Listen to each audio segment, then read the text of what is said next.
Alright guys, so you've obviously seen the last video, I'm hoping, where we had some bad luck with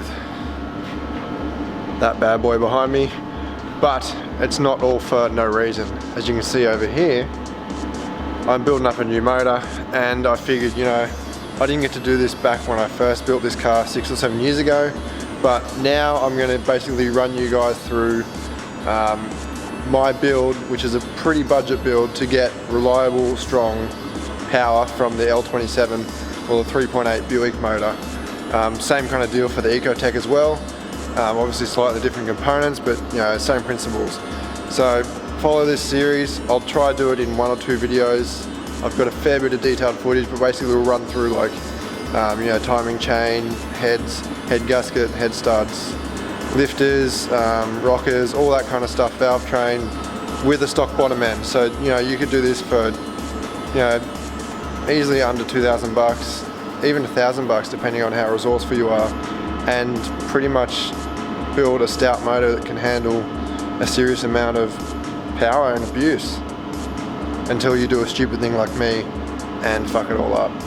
But don't do that.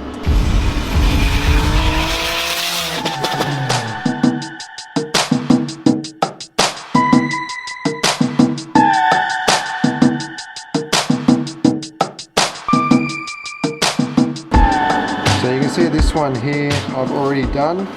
So basically, you know, stock heads off, stock head gasket off, and just gone through and carefully scraped with this gasket scraper. You've got to be really careful with these, don't do a too crazy angle, otherwise you can actually gouge the head. So I'll show you guys on the other side what I did, and then we'll move on. So you pretty much just, I like to, if you got it on the end of the stand, I like to turn it this way so none of the gunk wants to fall inside the motor. I'm going to actually flush all these coolant passages out anyway. If you're doing this in the car like I did last time, you've got to be super careful not to drop any stuff in these coolant passages. I think I actually put some cloth or something in it and kind of worked around it and then pulled it out. But you know, you can't go too wrong. It's in the coolant. It will eventually come out, but you know, just try your best to be careful. So basically just want to scrape down and get it all to a kind of consistent colour. So in this case we want to get rid of the light grey and kind of get it back down to the black kind of colour, like you can see up over here.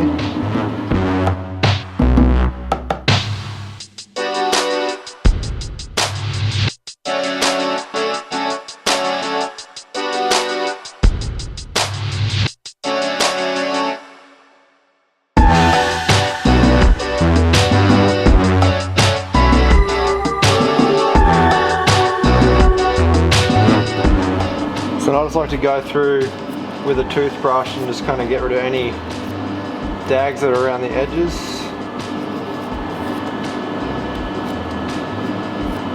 And then I'll just tip the engine up and let that remaining coolant drain out, which will also help flush it out the bottom holes anyway.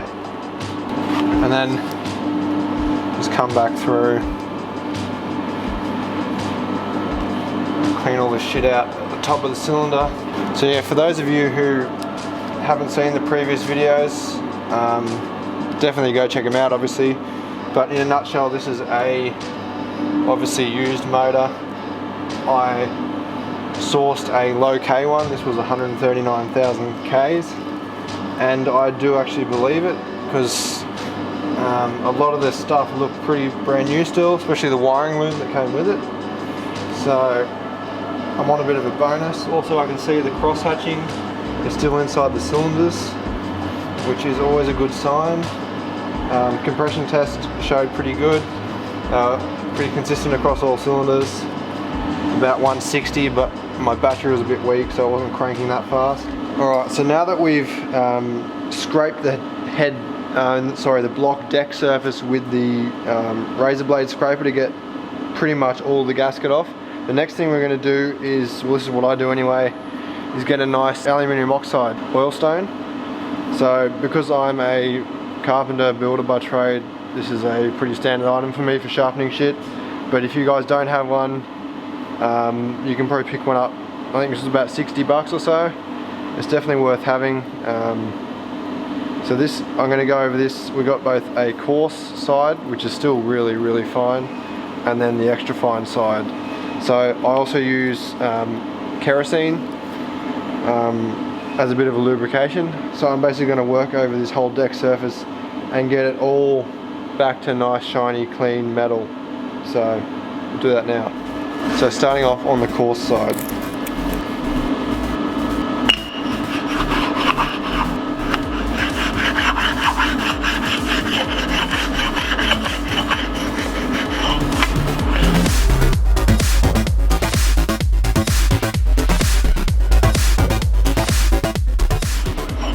So just another thing to note, you want to have this thing basically spread across surfaces. You don't want to be kind of working in one little area. You want to have it running with the whole plane and kind of do like long strokes, so just so you know you're going true with the deck surface. So, and also I like to kind of go from one end across around that dowel, across around the dowel, and then back the other way in the opposite direction, 90 degrees to those crosses. And yeah, I guess a lot of you are thinking take the dowels out. If you can do that, that's great. I tried doing the last motor and I just couldn't get them out. I ended up actually marring them up, and it took more work to kind of make them back to how they originally were to get the head gasket back on. So last time I left them in there and worked around them, it worked fine. The head gasket held, so that's the way I'm going to do it this time. So I'll keep honing this until we get it nice and clean, and we'll do the same on the other side.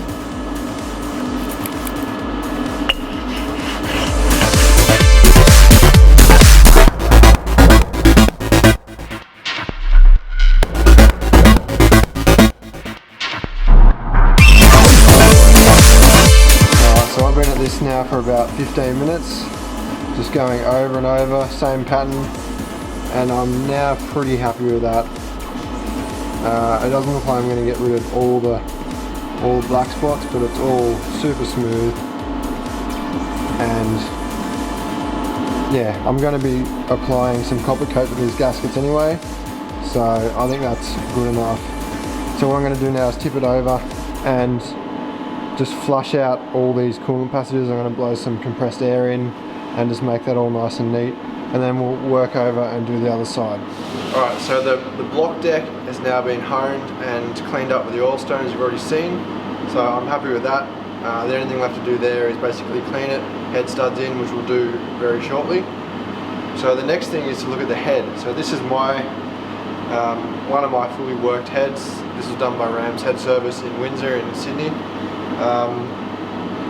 Full worked, so ported, stiffer valve springs with dampeners, Biton valve stem seals, multi-angle valve job.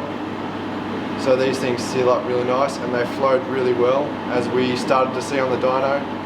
Ben was very impressed with how much these flowed. Like basically the minimum power we could make on 10-pounder boots was like 180 kilowatts on the wheels, which is pretty impressive. But anyway, I definitely recommend getting your heads fully serviced if you're doing a head gasket like this. It'll probably only cost you about $500 or so, and it's definitely worth it. You know, new seals, new guides, maybe even upgrade the valve springs, and if you're feeling really ambitious, get them ported like this, because it does make a big difference. But anyway, what we're going to do is, first up, I've already done a test. Pretty much I filled up all these combustion chambers over a couple of days with some ATF fluid because it was nice and thin. So that was so I had them obviously sitting upside down. That was to test if these valves all seal. So that passed that test, so definitely do that. And if they don't seal, you're going to have to either lap them yourself or get them done properly. So because this has already been decked last time I did the heads, and I've only had the MLS gasket on it, the surface is still pretty good, so I'm just going to give it a light hone with the oil stone like I did with the block surface, and clean it up. I'll probably actually give it a wire brush in here as well, just to get rid of the carbon, because any deposits of carbon can create hot spots in the chamber and cause detonation. So we'll get onto that and get these things on the car with the new head gaskets. Alright, so first thing I'm going to do, I've got my drill with just a kind of light gauge wire wheel on it. just going to go through and clean up all these combustion chambers. Careful not to go on the deck surface of the head.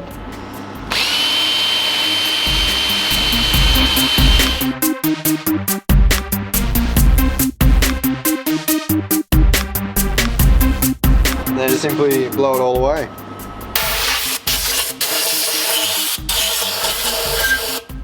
And as you can see, they already look as good as new in those combustion chambers. So now I'll just get the oil stone and we'll just skim this surface. This should be nice and quick and easy. And then obviously I'll do the same on the other side. And then after that, it's just a matter of checking there's no debris in the actual top side here where the springs are. Give that all a nice clean out with a clean rag, and then basically ready to put these back on the car.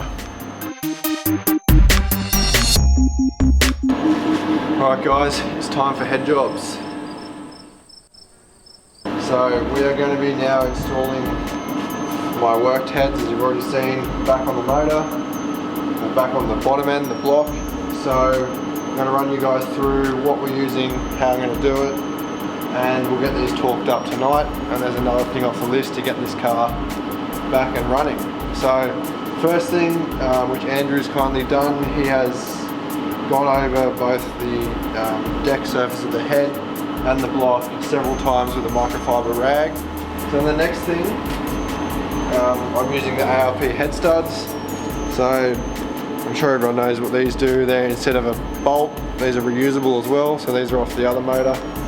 They literally just twist in hand tight and then a nut on top. They hold a lot more tensile strength, and they also get a better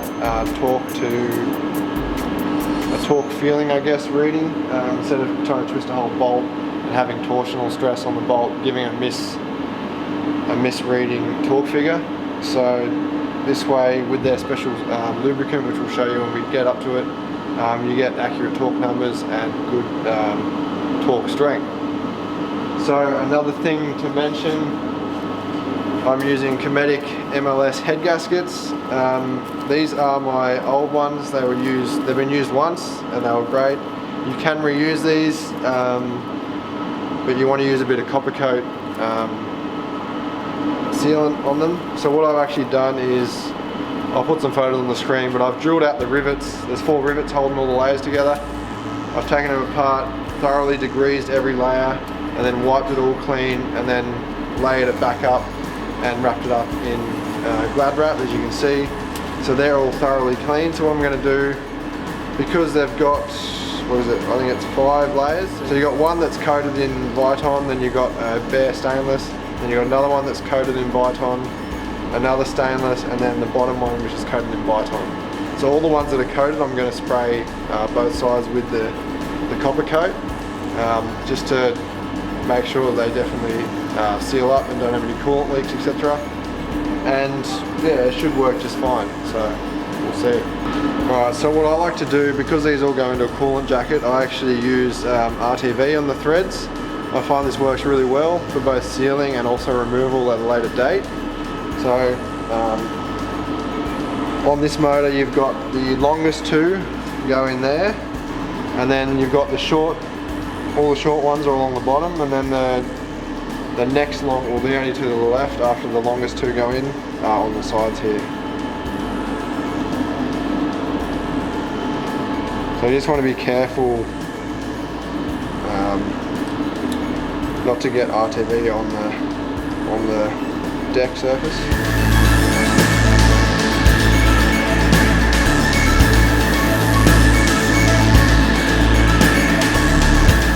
So the next thing to do now is the head gasket. So for those of you doing this with a new head gasket, you're not going to have this problem, but because I'm reusing it, I've got it in the 5 layers, so I'm going to have to kind of do each layer separately after I figure out which way it goes. And I've wrapped this so well I can't even get it open. Okay, so for those of you interested, that is the layers of a MLS gasket. So you've got your Viton coated layers, and then your regular stainless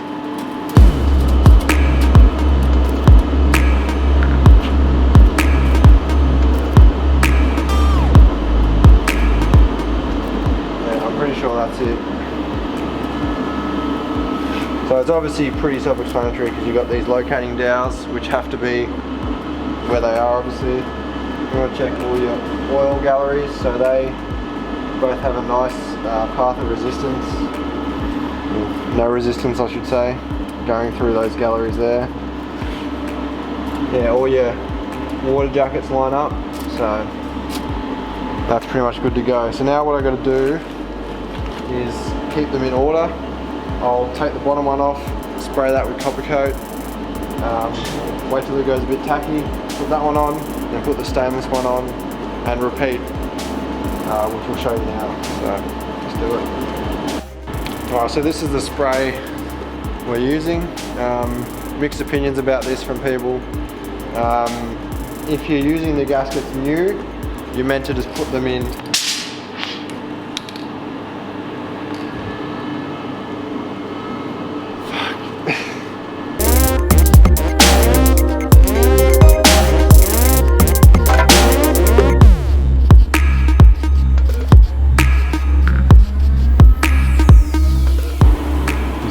critical to put that shit on? Hey? Is it critical to put that shit on? If you got freshly decked and honed surfaces, no, you shouldn't really use it. Oh, but okay. I'm not taking any chances. So just gotta let this go a bit tacky, then we can put it down and keep working our way through.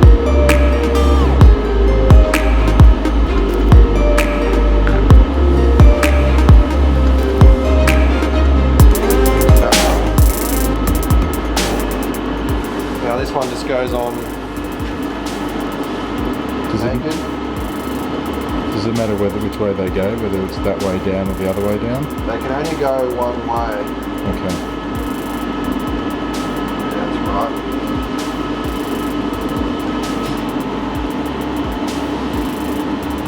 Yeah, so the gasket, they've done it pretty smart. They've made it so the rivet holes only line up one way. So.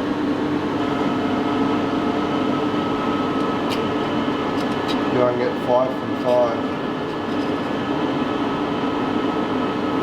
Yeah. Alright, well the only thing left to do is give it some head. Boom.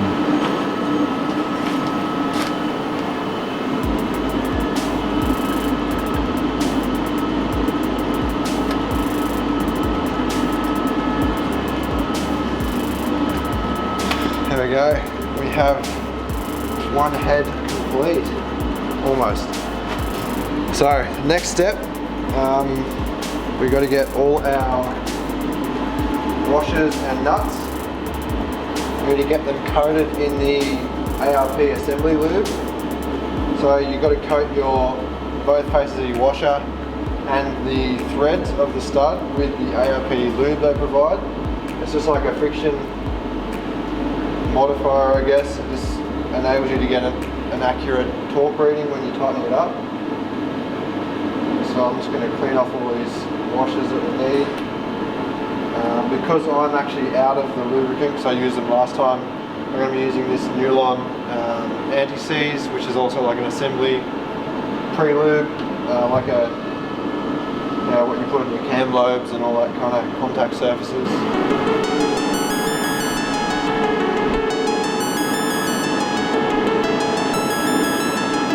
So just apply a thin layer to both sides of the washer. And drop that down.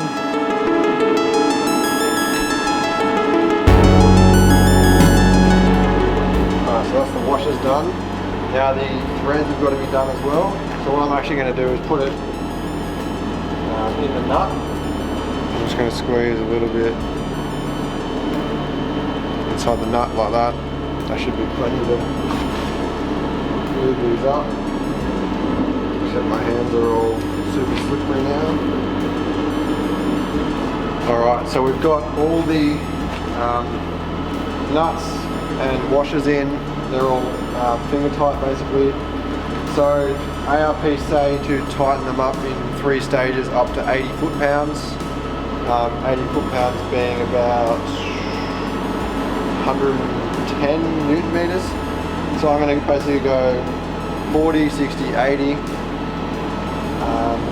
So yeah, a little trick that I like to do if you come in here is, obviously I've referred to the owner's manual for the tightening sequence, so I like to mark it so I don't need to keep looking at a bit of paper, I can just literally look at the head. So 1, 2, 3, 4, 5, 6, 7, 8. Alright, let the games begin.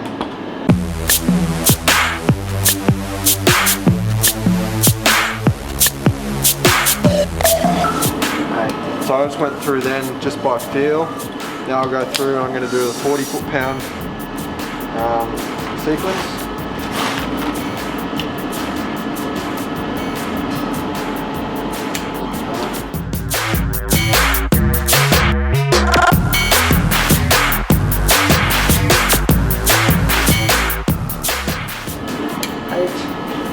Alright, now the final sequence at 80 foot-pounds.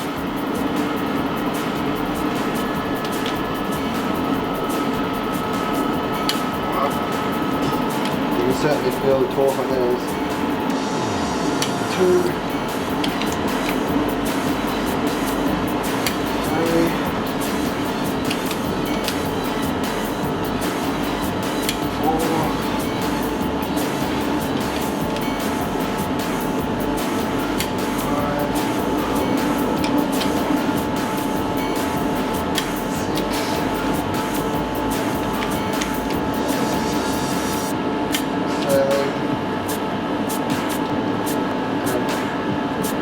8. So I'm just going to go through again off camera and just double check all those. And yeah, that's that head done pretty much. I'll obviously do the other one off camera because you don't need to see that again. And then next up will be putting the lifters in, rockers, push rod, and it's about ready to chuck back in the car.